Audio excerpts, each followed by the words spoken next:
754.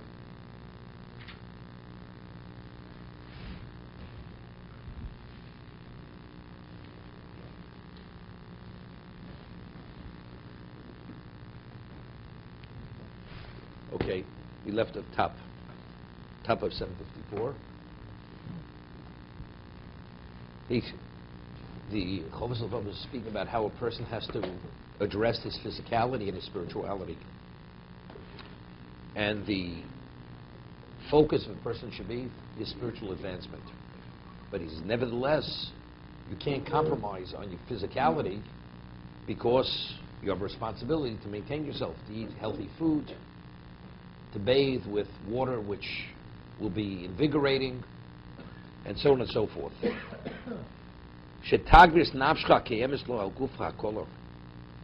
You should empower your soul, which will remain with you, more than your body, which is only temporary. He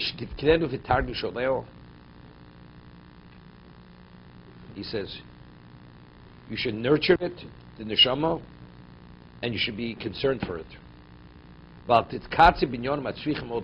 nevertheless, you cannot compromise on what's needed for your physicality. Even though your spirituality is primary, but you cannot compromise on what's needed for your physicality. You overtax it and you weaken it. You can't weaken your body. Because ultimately, if you compromise your physicality and it's weakened, you undermine even your spirituality because you can't function. You should give the body the sustenance it needs to establish it, to maintain it. And regarding your soul, you should give it, you should provide it with knowledge and musar, moral teachings even more.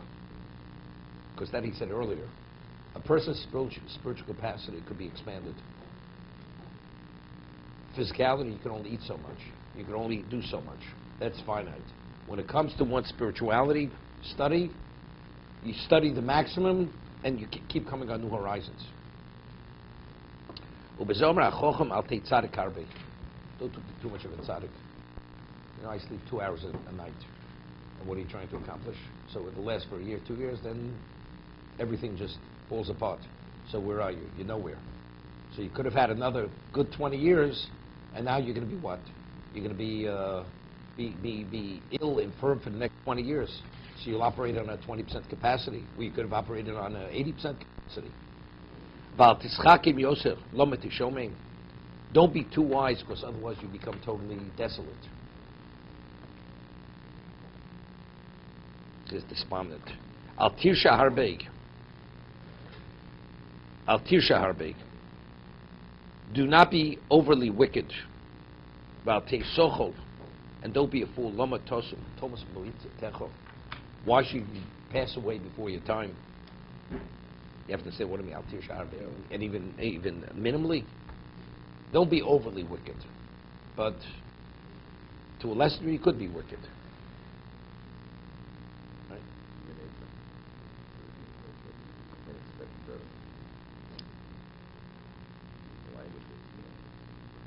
Pretty strong language, right?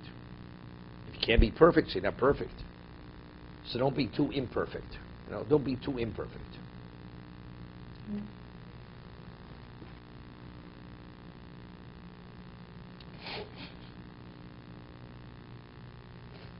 The Gemara tells us in Yuma that when Shaul initially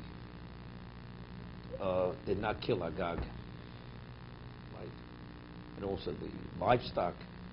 So Baskol came out and said, and originally he didn't want to kill the women, only the males. So the Baskol said, I'll take tzaddik harbe, because he made a kalvakom, he drew a kalvakom. If you find a corpse and you don't know who killed the person, you have to bring an egel arufa, or you have to bring this calf that you break its neck in the valley. So here we're going to just wipe out a whole nation. So Baskol says, I'll take tzaddik harbe, don't be too much with tzaddik. You just follow instruction. Hashem says you have to destroy Amalek, you destroy him. Which you start making calculations, it's too much worth. I've done enough, I can't do more. I'll take tzaddik harbe. Don't be too much of a tzaddik. What's al tirsha harbe? Something else.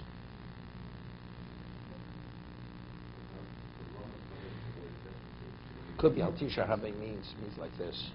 The Rambam rules in Hilchos Tshuva that if a person goes beyond the point in sinning, although a person could always do tshuva, ein maspik b'yod las tshuva. There's certain areas that Hashem will make it almost impossible for you to do tshuva, because the person has sinned to such an extent, like choti machtes harabim. The person not only does he sin himself, he causes others to sin. And that's one of the things, ein maspik b'yod las tshuva. Hashem will deny him the opportunity to do tshuva. It's nearly impossible, because you have to have a certain sense to do tshuva. He will be denied. So it could be al tirsha harbe. If you could choose to be a rasha, because if you can go overboard, you're going to be at a point of no return. So do it to a lesser degree, because very often a person says, I always have Yom Kippur. The rabbi told me he'll be at my bedside, before I leave this world. Okay? He'll be at your bedside, maybe he won't be at your bedside. Maybe he's at your bedside, maybe you'll tell the rabbi and sing, you don't let him in. Al tirsha harbe. You never know the way things play out.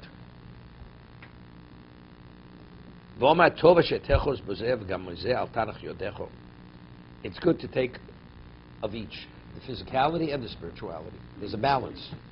There has to be a balance. It's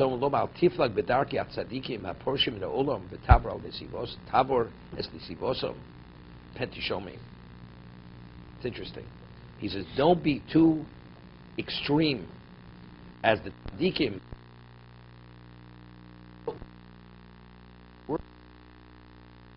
Path. So what about the tzaddikim? What about the tzaddikim? But it seems that tzaddikim, what they're doing is appropriate. For them, it's appropriate. What do you mean? But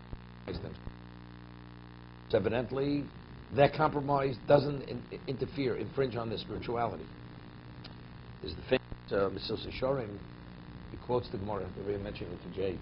The Gemara says in Ksubis that Rabbi Yudan Nossi, although he was a prince, lived in a palace, it says he raised his 10 fingers to Shamayim, to heaven, before he passed away, and he says, Lo nenesi afil metzbah katana shali. I did not benefit from this world as much as my pinky. I had no benefit from this world. So Sharm asks, he cites Yerushalmi, says that on the day of judgment, a person is going to be reprimanded for not benefiting from this world where he could have benefited. So here we find, he's priding himself that he didn't benefit as much as an iota, and here there's a claim against the person that if you could have benefited and you didn't benefit. You mean you don't go to Switzerland to see the Swiss Alps to sing God's praises? No? There's going to be a claim against you. Right? You could afford the ticket to Greece. Why don't you go to the Swiss Alps? Right?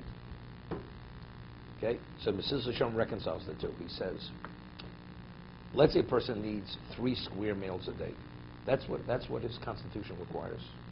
He says, something? I'll eat 2. And he's craving for the food, and because of the hunger, he's distracted. You're doing the wrong thing. You're not at a point in your life where you get along on 2 meals. You need 3 meals. So the reason why there's a claim against the person, God provides that you should not be distracted. Excess is distraction. Excess is also distraction. But you have to maintain yourself at the level that you're at. At the level that you're at now, this is what you need. If you have less than that, that's a distraction. And what is accomplishment? Focus. You have no right to distract yourself. You have to be focused. So tzaddik, we're not speaking he's starving himself, where actually he's becoming sick, ill, and that he can't serve Hashem. We're not talking about that. But if you're taking that path, that's not the path for you. You're not there yet. You still need this. So the person who needs it and denies it, that's called you've deprived yourself. That's deprivation. A tzaddik, that's not deprivation. For him, that's excess. It has no relevance to his life. To be continued.